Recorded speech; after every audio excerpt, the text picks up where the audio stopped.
Science और history में इनकी कोई जगह नहीं। प्रॉफिट मोहम्मद की कहानी की कैसे उन्होंने चांद को अपनी तलवार से 2 हिस्सों में बांटा, ये सब माइथोलॉजिकल कहानियां हैं। क़यामत करीब आ पहुंची और चांद शक हो गया, और अगर काफिर कोई निशानी देखते हैं तो मुंह फेर लेते हैं और कहते हैं कि ये एक हमेशा का जादू है, और उन्होंने झुटलाया और अपनी ख्वाहिश की पैरवी की, और हर काम का वक्त मुकर्रर है, और उनको ऐसे हालात साबिकीन पहुंच चुके हैं जिनमें इबरत है और कामिल दानाई की किताब भी, लेकिन डराना इनको कुछ फ़ायदा नहीं देता।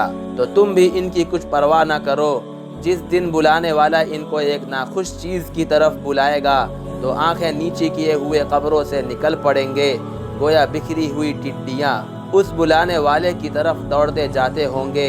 काफिर कहेंगे ये दिन बड़ा सख्त है। इनसे पहले नूह अलैहिस्सलाम की कौम ने भी तकदीब की थी, तो उन्होंने हमारे बंदे को झुटलाया और कहा कि दीवाना है, और उन्हें डांटा भी। तो उन्होंने अपने परवरदिगार से दुआ की कि मैं इनके मुकाबले में कमज़ोर हूँ, तू इनसे बदला ले।